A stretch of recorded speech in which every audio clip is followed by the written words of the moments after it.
Hey everyone, स्वागत है आप सभी का। रक्षा अनप्लग्ड पर बात करने वाले हैं दीदू और राइटर महोदय के व्लॉग के बारे में, जहां बच्चों का नामकरण हो चुका है।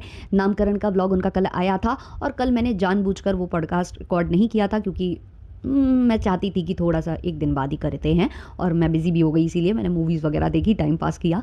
तो आज हम उस व्लॉग पर करने वाले हैं रिव्यू, अपना जो भी पीओवी है वो रखने वाले हैं। तो चलिए शुरू करते हैं। तो इनके जो व्लॉग में जो बच्चों का नामकरण हुआ है, सबसे पहले मैं उसकी बात करना चाहूँगी, बच्चों के नाम की बात करना चाहूँगी। हाँ भाई, राइटर महोदय को इस बार तो आपको बोलना पड़ेगा कि हाँ, नाम तो अच्छे निकाले हैं आपने। दूसरी बात, ये न्यूमरोलॉजी के हिसाब से रखे गए हैं कि वो फ्यूचर में मतलब अच्छा परफॉर्म करें, अच्छा उनका गुड लक हो, तो ये सब सोच समझ कर उन्होंने रखे गए हैं। तो ऐसे करके इन्होंने रखा है, तो नाम तो बहुत अच्छे रखे हैं, बट जो इनका कंटेंट है वो उस पर हम डिस्कशन करने वाले हैं आज के इस वाले पॉडकास्ट में।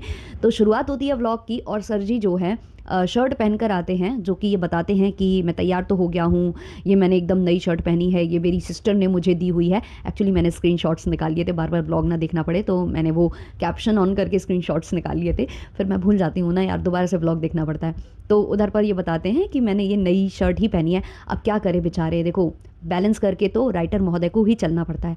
मैडम की सुने नहीं तो प्रॉब्लम है, और बहन बहन भी तो यार अपनी बहनें हैं ना, तो उनके हिसाब से भी चलना पड़ता है। अब जैसा कि आपको पता है, जो नामकरण का फंक्शन है वो बेसिकली बुआ वगैरह के लिए होता है, क्योंकि वो ही मतलब बच्चे का नाम ऐसा बोला जाता है कि बुआ रखती है, बुआ कपड़े लाती हैं, बुआ बहुत कुछ करती हैं। एक छठी का फंक्शन और एक ये वाला फंक्शन डेडिकेटेड है बुआ के लिए। अब बुआ जो हैं, जो इनकी बुआ हैं, उन्होंने जितना बन पड़ा, जितना वो उनकी हैसियत थी, उससे देखा जाए तो बहुत अच्छा उन्होंने अपने दोनों ही भतीजा जो भतीजी हैं उनके लिए किया था। बहुत सारे गिफ्ट्स, जैसे कि कपड़े भी थे उसमें, अलग अलग तरीके के कपड़े थे, मतलब हर कुछ था उसमें।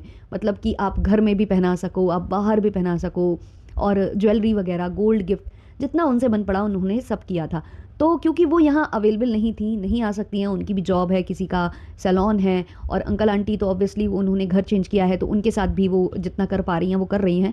तो इस स्थिति में वो यहाँ तो नहीं आ सकती हैं। हालांकि मैडम का ये कहना था कि उन्होंने बच्चे ही जो किए हैं वो अपने लिए नहीं किए हैं, उन्होंने उनके दादा दादी के लिए बच्चे किए हैं। फिर भी दादा दादी यहाँ नहीं थे, इतने बड़े अवसर पर यहाँ नहीं थे भाई, क्या कह सकते हैं। तो कम से कम उनके दिए हुए गिफ्ट्स तो पहनाए जा सकते थे ना बच्चों को, वो नहीं पहनाए गए, कपड़े भी नहीं पहनाए गए। और ये चीज़ जो है राइटर महोदय को पता था, इसलिए उन्होंने शायद वो शर्ट पहनी थी और मेंशन भी किया था कि ये जो शर्ट है मेरी सिस्टर ने दी हुई है, नई शर्ट है। फिर भी जो मैडम है उन्होंने पचका कर दिया, पोपट कर दिया। वो आई और उन्होंने लिटरली ऐसे शब्द बोले हैं कि ये क्या तुम बकवास पहन कर घूम रहे हो, जाकर चेंज करो, बाल वाल सब खराब है और सब जाकर सही करो, लग ही नहीं रहे हो कि बच्चे के पापा हो। यार मुझे वहाँ इतना बुरा फील हुआ, इतना बुरा फील हुआ। शायद वो बंदा जानबूझकर पहन कर आया था ताकि उसकी सिस्टर्स खुश हो जाए कि बच्चे वो नहीं पहन रहे, बट मैं तो पहन रहा हूँ तुम्हारा दिया हुआ। बट पोपट कर दिया मैडम ने। मैडम सब जगह गुड़ का जो है ना गोबर कर देती हैं। तो मैडम ये बोलती हैं और सर जी जाकर चेंज करते हैं। अच्छा, पिताजी नहीं लग रहे हो और माता जी नहीं लग रहे हो, ये वाला मुद्दा भी उठाया गया था। पहले तो जैसे ही पंडित जी आए ना, इन दोनों पति पत्नी को लगा कि हाय मुझे मिल गया कंटेंट, बहुत बड़ा कंटेंट है। एक बंदा जो हमारे कई व्लॉग्स में आया है और ये पार्ट है हमारे व्लॉग का, तो इसका रिएक्शन भी तो बनता है, ये भी एक कंटेंट है। तो उनको इन्होंने बकायदे पकड़कर जो है चूसना स्टार्ट कर दिया, उनसे कंटेंट निकालना स्टार्ट कर दिया कि कितना इनसे कंटेंट निकाल सकें। लगे पड़े थे बच्चों को लेकर, आ रहे हैं बच्चे आ रहे हैं। बच्चों को दिखाया नहीं गया था इतने दिनों तक, क्योंकि भाई बहुत ज़रूरी होता है, उनकी जो सेफ्टी है, बच्चों की जो भी हाइजीन है वो मेंटेन करना पड़ता है। कुत्ते चाटे अलग बात है, कुछ भी हो अलग बात है, लेकिन एक सैनिटाइज़र की बॉटल ज़रूर आ जाती है। बिल्कुल पंडित जी के लिए भी वो आ गई थी, तैयार खड़ी थी। बाकी कुत्ते घूमते रहते हैं, चाटते रहते हैं, मैडम को चाट लेते हैं, मैडम गोद में ले लेती हैं, मैडम के गोद में बाल होते हैं। इन सब में कोई लॉजिक सेंस वाली बात तो देखो मैडम और सर जी से उम्मीद मत करो, बस सैनिटाइज़र की बोतल देखकर आप लोग सब कुछ भूल जाया करो। तो वही सब ये करती हैं, पूरा कंटेंट निकालती हैं, और वहीं पर फिर ये चर्चाएं होती हैं कि कौन माँ जैसा लग रहा है और कौन बाप जैसा लग रहा है। जो राइटर महोदय हैं वो ये बोलते हैं कि मैं नहीं लग रहा बाप जैसा, जैसे लुटा पिटा जिसका बहुत ज़्यादा खर्चा हुआ हो। मैडम और सर जी, आप लोगों का खर्चा कितना हुआ है ये बता दीजिए आप लोग, क्योंकि हम ये खर्चे वाली बातें बहुत टाइम से सुन रहे हैं। मतलब सर जी का कहना है बच्चों के कपड़े इतने महंगे मिलते हैं, इतने महंगे मिलते हैं, इतना खर्चा हो गया, इतना ऑर्डर हो गया, इतना वो हो गया। हम जब से इनके व्लॉग्स देख रहे हैं, इन्होंने हार्डली ही बच्चों के लिए शॉपिंग की होगी। शुरुआत में जब कंटेंट इनको चाहिए था, क्योंकि बच्चे तो आए नहीं थे ना, इनके पास बेबी बम था, तो ये क्या कर रहे थे, ये वैसे कंटेंट निकाले थे शॉपिंग का। तो इन्होंने बहुत छोटा छोटा सामान खरीदा था।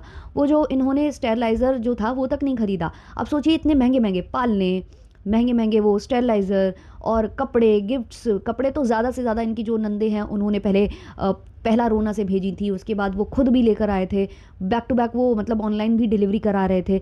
तो इन्होंने हार्डली ही बच्चों के लिए शॉपिंग की है, ये हार्डली 3 से 4 बार गए होंगे जिसमें बच्चों के कपड़े लेकर आए हैं, और ये बोलते हैं कि बहुत महंगे हैं, बहुत महंगे हैं, बहुत महंगे हैं। जबकि सर जी अपनी ही मैडम को एनिवर्सरी वाले दिन पर डबल डबल वॉचेस दे देते हैं, दोनों ही ब्रांड की देते हैं, वो इनको महंगी नहीं लगती हैं। 2 वॉचेस एक साथ, मतलब 2 वॉचेस देने का कोई सेंस बनता था, लेकिन नहीं, इन्होंने 2 वॉचेस दी, जिसमें से एक वॉच तो मैडम ने लिटरली इनके मुंह पर थूका कि क्या मुझे ये सांप जैसा कुछ भी दे दिया है, ये गिफ्ट दे दिया है। और इनको जब वो शूज़ दिलवाने गई तो वो ये कह रही थी कि मनपसंद की चीज़ें देनी चाहिए, जो तुम्हें पसंद है वो देनी चाहिए, वरना तो मतलब ये फालतू के गिफ्ट्स आ जाते हैं। और वो फिर उनकी वॉच को दिखाती हैं। तो इतनी ज़्यादा दुर्गति हुई उस ब्रांडेड चीज़ की, ऑब्वियसली जिसके लिए आपने अच्छा खासा पे किया होगा। उसी दिन 2-2 वॉचेस खरीदी गई, मतलब एप्पल की भी खरीदी गई मैडम के लिए, और साथ ही साथ एप्पल के इन्होंने ईयरबड्स भी खरीदे थे, जो भी इन्होंने ईयरफोन वगैरह खरीदे थे, वो सब महंगे इनको नहीं लगते हैं। उस पर ये कंप्लेन नहीं करते हैं कि महंगे आए हैं, लेकिन 2-4 जोड़ी कपड़े खरीदने में इनको बच्चों के बहुत महंगे लगने लगते हैं कि बच्चों का सामान बड़ा महंगा आता है। बड़ों का सामान तो बिल्कुल फ्री में मिलता है, जो ये खरीदते हैं, जो ये एनिवर्सरी में शो करते हैं, वो सब कुछ फ्री में मिलता है, बिल्कुल उसमें कुछ भी पैसा नहीं लगता है, ऐसा ये बताना चाहते हैं शायद। जबकि इनको ज़्यादा से ज़्यादा गिफ्ट फ्री में मिले हैं। इवन जिस दिन एनिवर्सरी थी इनकी और सर जी जो है एप्पल की वॉच लेकर आ रहे थे मैडम के लिए, तो मैडम जो है ट्रायल ले रही थी, मेकअप ट्रायल ले रही थी, तो वहाँ पर भी मैडम ने मेंशन किया कि मेरी एनिवर्सरी है, ताकि इनको फ्री के वो जो मेकअप गिफ्ट्स है ना वो भी मिल जाएं। सोच लीजिए, फ्री का इतना बटोरने के बावजूद ये 2-4 चीज़ें अगर बच्चों के लिए लाते हैं तो वो इनको महंगी लगती हैं। और महंगी महंगी ये कैप, महंगे महंगे जो स्कार्फ हैं वो पहनकर ये बड़ी बड़ी यात्राएं हेलीकॉप्टर से, है ना, एरोप्लेन से सब करते हैं, तब इनको बिल्कुल भी महंगा नहीं लगता है। ये वो हैं जो 10 साल से अपने बच्चों के लिए क्रेव कर रहे थे, और फिर बोलते हैं मैं माँ जैसी नहीं लगती, मैं पिता जैसा नहीं लगता। माँ जैसे और पिता जैसा लगने के लिए ना माँ और पिता वाला व्यवहार भी करना पड़ता है बच्चों के संग, उनके साथ दिन रात एक करनी पड़ती है, उनकी सूसू पॉटी करनी पड़ती है, उनके लिए रात रात जागना पड़ता है, खुद ये मॉनिटर करना पड़ता है कि कब बच्चों ने दूध पिया, कितने घंटे बाद फिर पिलाना है, कितनी बार उनके डाइपर्स चेंज होंगे, कितनी बार कपड़े चेंज होंगे, कैसे मालिश करनी है, कैसे नहलाना है, कैसे धुलाना है। ये होता है, ये होता है जो है ना एक रियल माँ बाप का फ़र्ज़ जो निभाते हैं वही दिखते हैं ना रियल माँ बाप जैसे। हर कोई नहीं दिख सकता है। आप तो केवल कंटेंट क्रिएटर दिखते थे, दिखते हो और दिखते रहोगे। इसी वाले व्लॉग में जो मैडम हैं वो बच्चों को लेकर आती हैं और पंडित जी को दिखाती हैं, और पंडित जी इमोशनल होते हैं नहीं होते हैं इतना क्लियर हमें नहीं दिखा इनके व्लॉग में। आप एक काम करती मैडम, जो आप कह रही थी ना कि पंडित जी के भी आंसू आ गए, आप जूम करके उनका चेहरा ही दिखा देती, आंसू दिखा देती, कंटेंट बन जाता अच्छा खासा। और फिर उसके बाद ये कहती हैं कि दुपट्टा मैंने लेकर रखा हुआ है, लेकिन मैं दुपट्टा नहीं पहन पा रही हूँ इनकी वजह से। उसमें भी बच्चों को ब्लेम कर रही हैं ये तो कतई सबा इब्राहिम बन रही हैं। हर एक चीज़ की जो बिल है सबा अपने बच्चे पर फाड़ देती है कि बच्चे की वजह से ये नहीं कर पा रही, बच्चे की वजह से वेट हो गया है, बच्चे की वजह से ये, बच्चे की वजह से वो। वैसे इन्होंने कहा इनकी वजह से, जबकि उन बच्चों को रेडी नैनी कर रही हैं, नहला नैनी रही हैं, फीड नैनी करा रही हैं, ये केवल गोद में उठाकर लाई हैं पंडित जी को दिखाने के लिए, कंटेंट बनाने के लिए। तो ये कह रही हैं कि इनकी वजह से मैं दुपट्टा नहीं ले पाई सर पर। मैडम इनकी वजह से नहीं, आप जो हैं अपने कंटेंट की वजह से, कि पंडित जी से हम कितना कंटेंट निकाल लें, कितनी कितनी बातें कर लें, कितनी कितनी बातें निकलवा लें पहले की, उसके लिए आप जो है वो दुपट्टा लेना भूल गई। उसके लिए आप उनको ब्लेम मत करिए। फिर मैडम कहती हैं कि मैं थोड़ी सी मोटी हो जाऊंगी, मतलब सर जी बोल देते हैं कि मोटी हो जाएंगी तो लगने लगेंगी माँ जैसी। और फिर वो पंडित जी बोलते हैं कि हाँ अभी जो गणेश जी आएंगे तो वो तो थोड़ा बहुत हेल्थ बढ़ा कर जाते हैं, क्योंकि उस वक्त डाइटिंग वगैरह सब छूट जाती है। मैडम भी उसमें हामी भरने लग जाती हैं। तो ये जो है ये सारी इनकी वार्तालाप थी कल के व्लॉग में, है ना। बच्चों का जो नाम था वो तो था, वो बहुत अच्छा था, उसके लिए अप्रिशिएट करते हैं, बट ये सब क्या था। और जैसे ही बच्चों का नामकरण हो गया, उनको उसी नाम के जो उससे पेट नेम निकलता है, जो बेबी बॉय है, उसी से मैडम बुलाने लग गई तत्काल प्रभाव से। तो क्या कहा था मैंने आप लोगों से, मैडम कह रही थी अब तो मैं यही बुला सकती हूँ ना, अब मैं यही बुलाऊंगी ना। इससे ये चीज़ क्लियर होती है कि जो आपने वो पेट नेम रखा था बच्चे का, वो जानबूझकर ऑडियंस को ट्रिगर करने के लिए, क्लिक बेट करने के लिए, जिससे कि ज़्यादा से ज़्यादा कमेंट्स आपको आएँ, जहाँ आपको बोला जाए कि ये नाम गलत है, ये नाम मत रखो, ये उसके लिए था, एंगेजमेंट बढ़ाने के लिए था अपने ब्लॉग पर। अब जैसे ही नाम रियल वाले रख दिए गए, जो बाहर के नाम हैं, जो कि ऑफिशियल नेम्स रहने वाले हैं, उसमें से आपने तुरंत वही नाम पुकारना स्टार्ट कर दिया। तो आप बेवकूफ़ किसको बनाते हो, किसको बनाते हो बेवकूफ़। और प्लीज़ भगवान से हर किसी को कंपेयर करना और ये सब करना, पता नहीं लोगों की कितनी आदत हो गई है। पंडित जी कह रहे हैं राधा रानी भी आ गई हैं और जो है कृष्ण जी भी आ गए हैं। अब ये बताइए, राधा रानी और जो कृष्ण जी हैं वो तो प्रेमी प्रेमिका थे, जो भी हमने इनके बारे में जितना जाना है। कहीं कहीं ये भी वर्णन मिलता है कि ब्रह्मा जी ने उनकी शादी कराई थी, है ना? तो इस हिसाब से वो पति पत्नी हुए, है ना? बचपन के मित्र हुए। इन्होंने बोल दिया वो भाई बहन के रूप में आए हैं। ऐसे ही जो मैडम है वो पहले भी बोल चुकी हैं कि जो मेरे मम्मी पापा हैं वो आ गए हैं, तो मम्मी पापा भाई बहन बनकर आ गए हैं। तब भी इन्होंने ये चीज़ बोली थी। और पंडित जी भी मैडम की मतलब बटर प्लेटिंग करने का कोई भी अवसर नहीं छोड़ते हैं। पंडित जी ने भी इनके मम्मी पापा को लेकर कुछ वहाँ बोला, तो मैडम बोलती है नहीं नहीं नहीं, जो बेटा है वो तो पूरा का पूरा पविनाश है, वो तो पूरा का पूरा पविनाश दिखता है। तो मैडम ये बताइए आप मुझे कि कोई अगर मतलब आपका कहना है ना कि कोई आपके बच्चे के रूप में आ गया है, तो क्या वो कोई दूसरा स्वरूप लेकर नहीं आ सकता? वो सेम स्वरूप लेकर आएगा।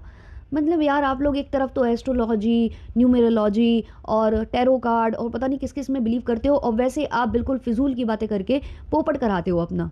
अब जब नामकरण का इनका ब्लॉग कंप्लीट होता है उसके बाद ये दोनों पति पत्नी फिर बैठ जाते हैं।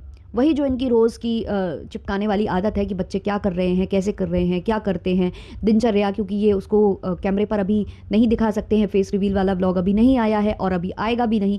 जब तक फेस रिवील नहीं हो रहा तब तक इनको कंटेंट तो चाहिए ना, बच्चों से ही चाहिए।